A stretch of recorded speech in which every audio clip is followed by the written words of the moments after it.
I never expected the man standing behind the pulpit every Sunday to be the person who would make me question everything I believed about love, faith, and myself.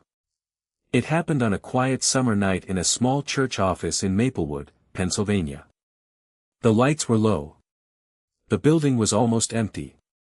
And when Pastor Elias looked at me, there was something in his eyes that I had never seen before.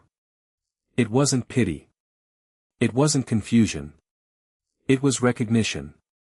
But before I tell you what happened that night, you need to understand how two people who were both trying so hard to hide their feelings ended up standing on opposite sides of a decision neither of us was prepared to make. And if you enjoy emotional stories about unexpected connections, don't forget to support the channel. A simple comment, even an emoji, helps these stories reach more people and lets us keep bringing you new stories every day. We truly appreciate it. I was 27 when I returned to church.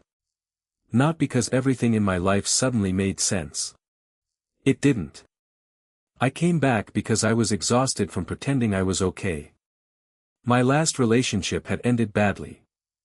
There had been broken trust, unanswered messages, and more pain than I wanted to admit.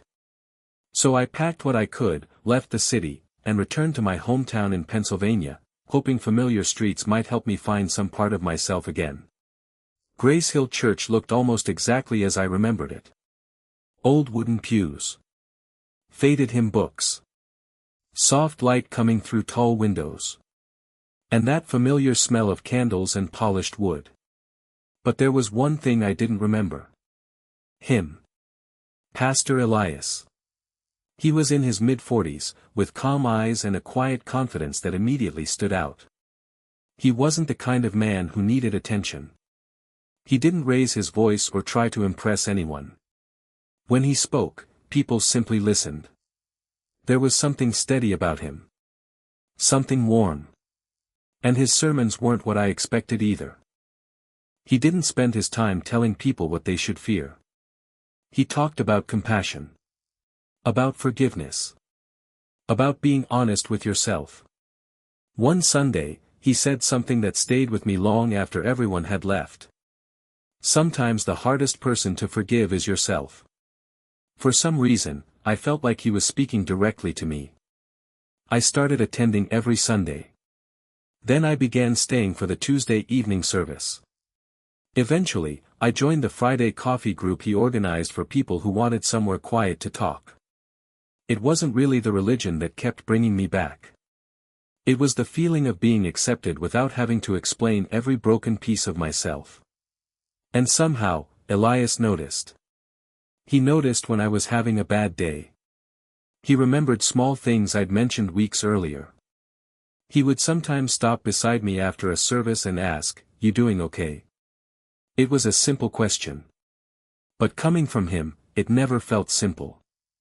At first, I told myself I was imagining the connection. Maybe he was just being a good pastor. Maybe I was simply lonely and looking for comfort wherever I could find it. Then one evening, after everyone had gone home, he asked if I wanted to stay and help put the chairs away. We worked quietly for a few minutes. Then Elias stopped.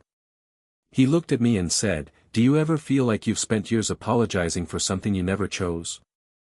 My hands went still. He didn't explain what he meant. He didn't need to. For the first time, I wondered if he was carrying a secret too. A week later, I asked if we could talk privately. I told him I wanted to discuss faith. My sexuality. And the confusion that came from trying to understand whether both could exist inside the same person without destroying each other. He listened without interrupting. Then he nodded. "My office tomorrow evening," he said. "After everyone has left." The next night, I arrived early. The church was almost completely silent. Inside his office, only a small desk lamp was turned on. Outside, the summer rain tapped softly against the windows. I sat on the couch. Elias closed the door behind him.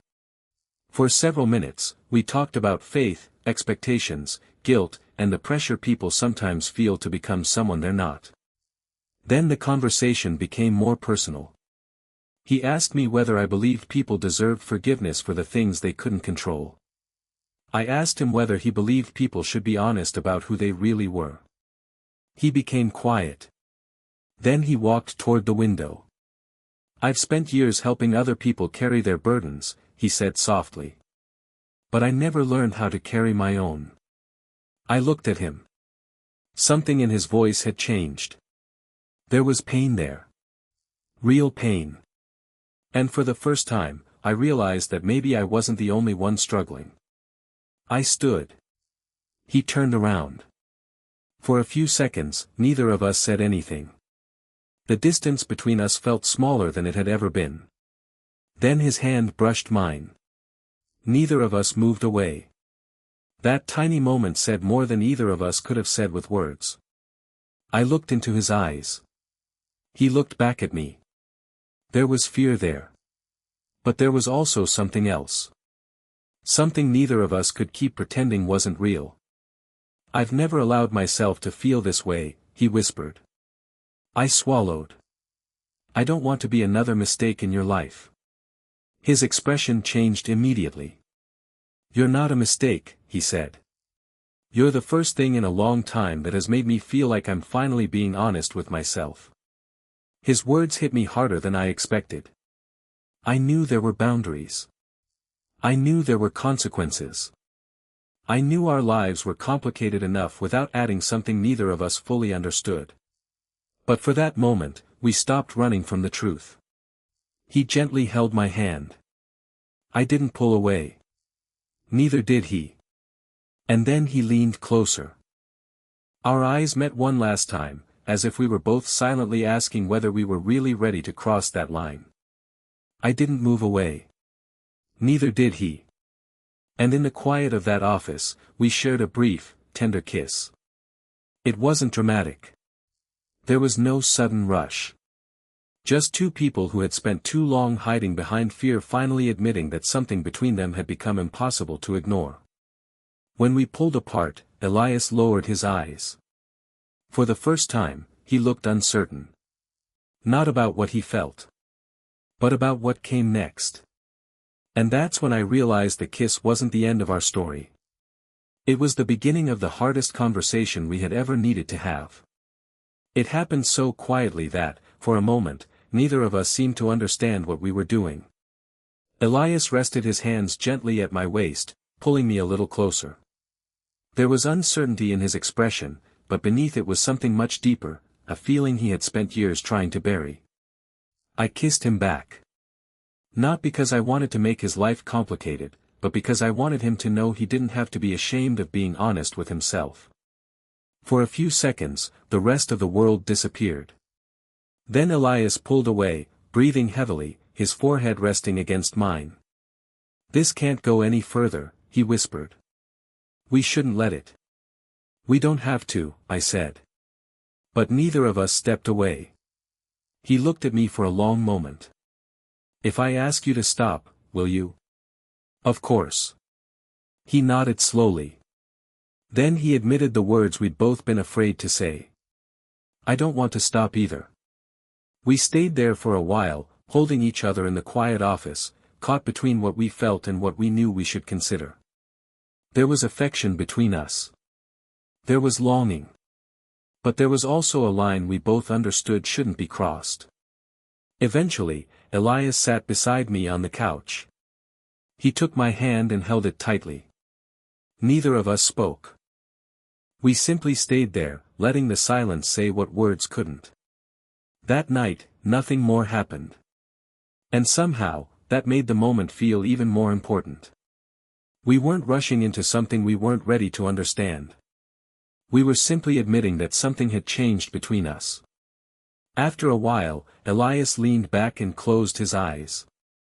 "I'm scared of what this means," he whispered. I looked at him. "So am I." But neither of us let go. The next morning felt completely different. I woke on the couch and found Elias already gone. The office was quiet except for the sound of cups moving in the small kitchenette nearby.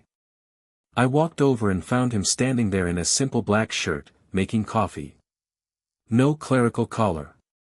No sermon notes. No role to perform. Just Elias. For a moment, he looked like an ordinary man trying to understand an extraordinary night. He noticed me and offered a mug.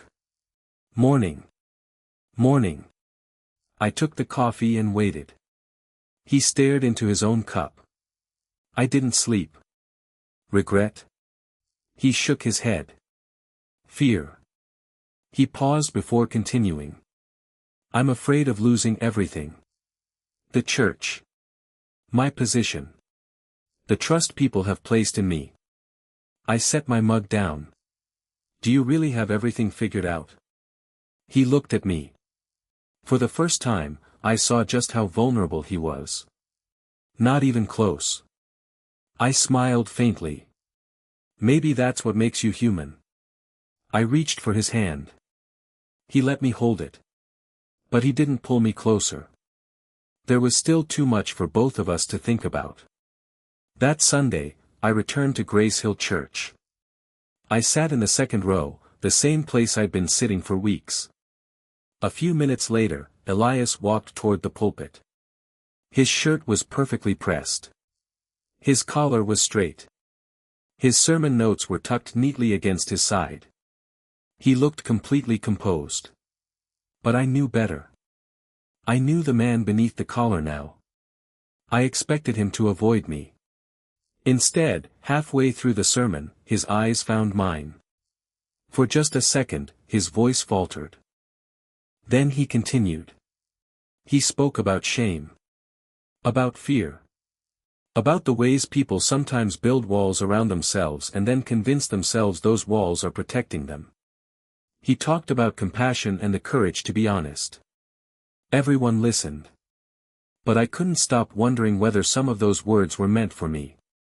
Or for him. After the service, he didn't come over. He didn't linger. He didn't even look in my direction again. I left the church confused. All afternoon, I kept replaying the previous night in my head. Had it meant something to him? Had he changed his mind? Or was he already trying to erase it? That evening, my phone buzzed. One message. Are you free tonight? I stared at the screen. A second message arrived. An address. It was a small house on the edge of Maplewood, surrounded by tall trees. I hadn't known Elias lived there. I drove there without fully understanding why. When I arrived, the front door opened before I could knock. Elias was standing on the other side. He looked different. Not like a pastor. Not like the man everyone trusted to have all the answers. Just Elias. And the expression on his face wasn't lust. It wasn't guilt. It was something much harder to explain. It was determination. He stepped aside and quietly said, "Come in. We need to talk." I walked inside. And somehow, I knew that whatever happened next would change both of our lives. It wasn't hunger for something physical.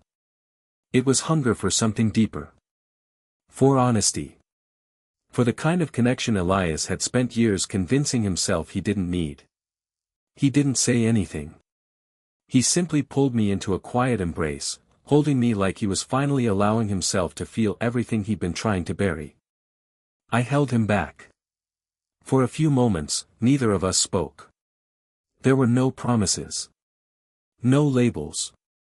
Just two people standing together, trying to understand what had changed between them. Eventually, Elias rested his forehead against mine.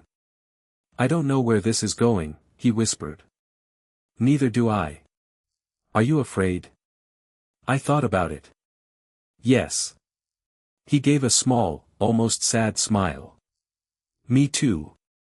That night, we stayed together for hours, talking about things we'd never been brave enough to say out loud. Our childhoods. Our regrets. The choices we'd made because other people expected them. And the parts of ourselves we'd hidden just to fit into the lives we'd built. By the time the night was over, something inside me had changed. For the first time, I wasn't ashamed of wanting a genuine connection with someone. But I still didn't know whether Elias could accept that same truth about himself. For the next 2 weeks, we seemed to live in two completely different worlds.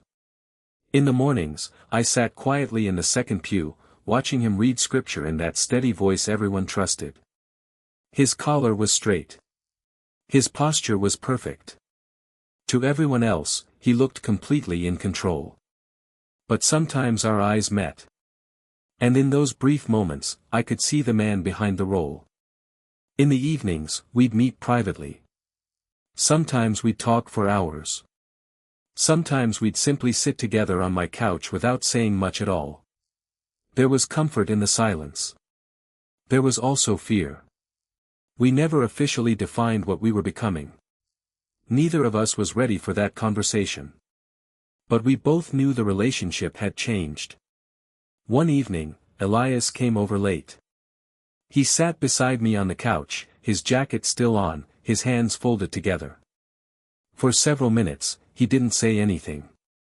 Then he finally asked, "Do you ever think about what would happen if people found out about us?"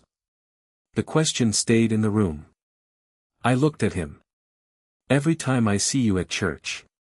He closed his eyes. "I've spent half my life building a place where people come because they trust me," he said. "What happens if they believe I've betrayed that trust?"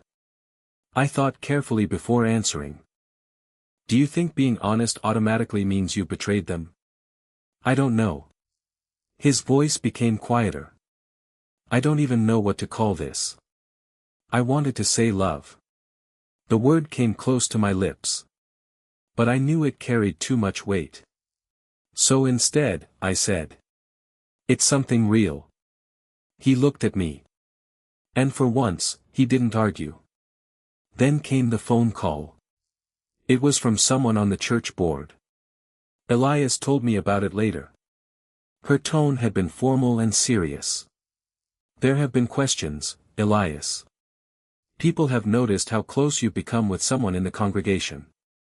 We need to make sure appropriate boundaries are being maintained." They didn't have proof of anything. But they were watching. And Elias knew it. That evening, he sat on the floor of my apartment with his back against the bed. His shoulders were lowered, and the confidence I'd always seen in him seemed to have disappeared. "They suspect something," he said. "They don't know anything for certain. Maybe not. But they're asking questions." I sat beside him. "What are you going to do?" He stared at the floor. "I could deny everything." "You could." He shook his head. "I've spent enough of my life hiding." His eyes met mine. "If I deny what I feel, I'm back where I started." "And if you tell the truth?" He took a slow breath. "I could lose everything." We sat there quietly. Neither of us tried to fix the situation. Neither of us pretended it was simple. Finally, I said, "I don't need you to promise me forever." He looked at me. "I just don't want to be treated like something you have to be ashamed of." His expression softened.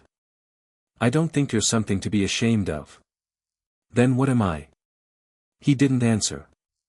But he stayed. And somehow, that was enough for that night.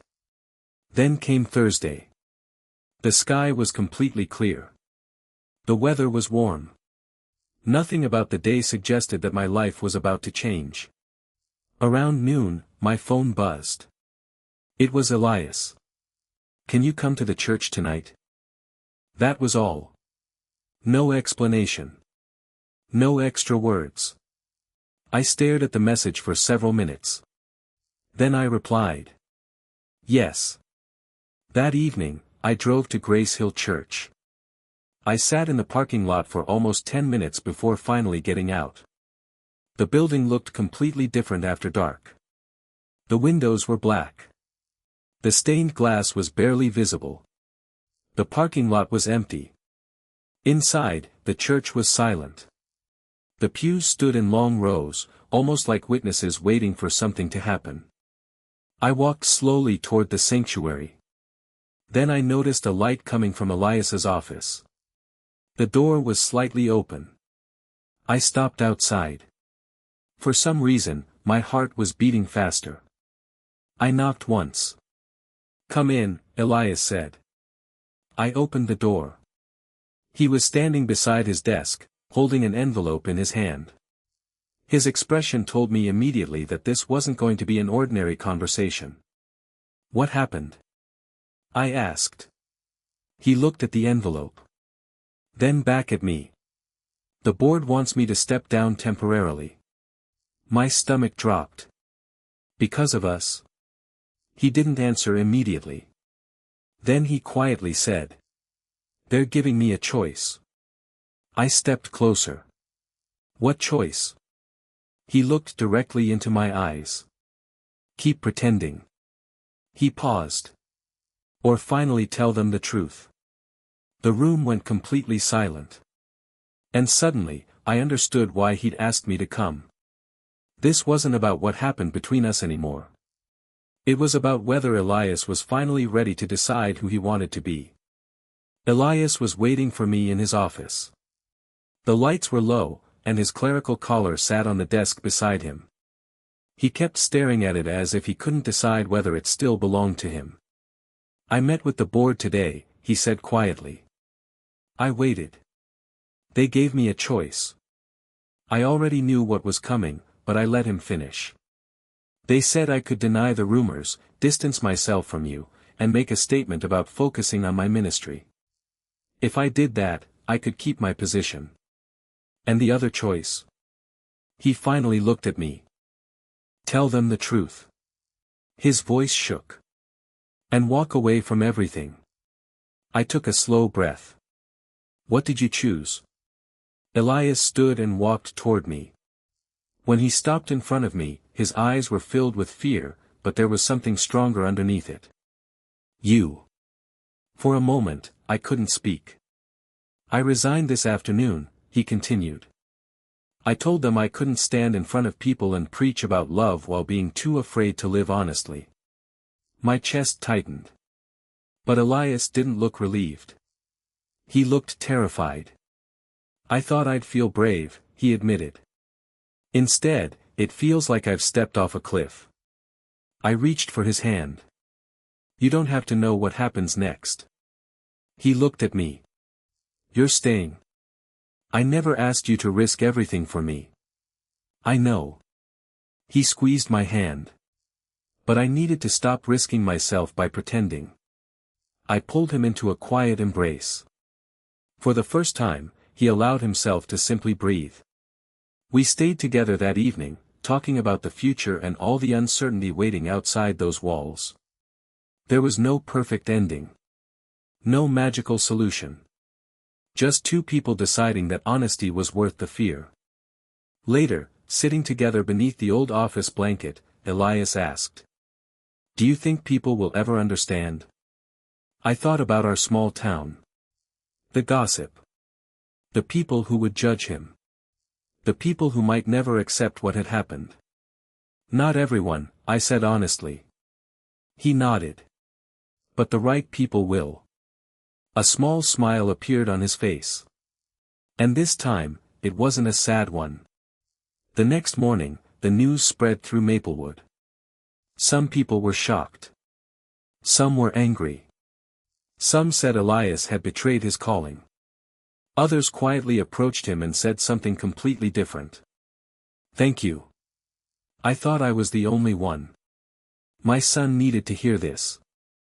Elias had left the church. But he hadn't abandoned his faith. He still believed in compassion. He still believed in forgiveness. He still believed people deserved to be treated with dignity. What changed was that he no longer believed he had to hide behind a role to be worthy of those things. Before leaving Grace Hill for the final time, he stood in front of the congregation. His voice shook at first. Then it became steady. "I'm not ashamed of who I am," he said. "And I'm not ashamed of caring deeply for someone." The room fell silent. Some people stood. Some cried. A few walked out. But everyone heard him. After that, our lives changed. We didn't immediately move in together. We gave ourselves time. There was too much happening, and neither of us wanted to make decisions simply because emotions were running high. Instead, we built a new routine. Simple things. Morning coffee. Long walks. Cooking dinner together. Talking late into the night. Laughing about things that had nothing to do with church or rumors or fear. I learned that Elias liked his eggs almost overcooked. He learned that I talked in my sleep. We discovered that ordinary moments could feel extraordinary when you weren't constantly afraid of being discovered. It wasn't always easy. He still became quiet whenever someone mentioned the church. I still felt nervous whenever we saw people from his former congregation in public. But slowly, those fears became smaller. And the peace between us became stronger. A few months later, Elias was invited to speak at a community event about faith, identity, and inclusion. He was nervous. "This isn't a sermon," he told me before going on stage. "I know." He smiled. "This is just me." I squeezed his hand. "That's who people need to hear." He stepped onto the stage. This time, there was no pulpit. No collar. No carefully prepared religious language. Just Elias. He spoke about shame. About fear. About how people can sometimes mistake silence for holiness. And about how faith should never be used as an excuse to make someone hate themselves. He didn't mention me by name.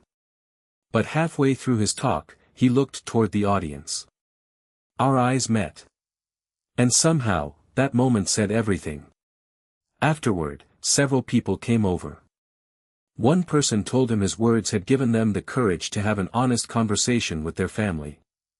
Another said their son had been struggling and finally felt less alone. Someone else simply shook his hand and whispered, "Thank you for telling the truth." We never returned to Grace Hill. But we didn't lose everything. We found something different. Something quieter. Something that belonged to us. Sometimes, on Sunday mornings, we'd sit together on the back porch with coffee warming our hands. Elias would read from a book while the sunlight moved across the yard. Eventually, he'd close it and look at me. "I think I finally believe something," he'd say. "What?" He'd reach across the space between us and take my hand. That I was never broken. And maybe that was the real beginning. Not the night we first met. Not the secrets. Not the fear. The beginning was the moment he finally stopped believing he needed to become someone else to deserve peace. And if you've stayed with me until the end, I want to ask you something. Have you ever met someone who made you question everything you believed about yourself, and somehow helped you become more honest about who you really are? Tell me your thoughts in the comments. Because sometimes the hardest part of finding yourself is realizing you were never lost in the first place.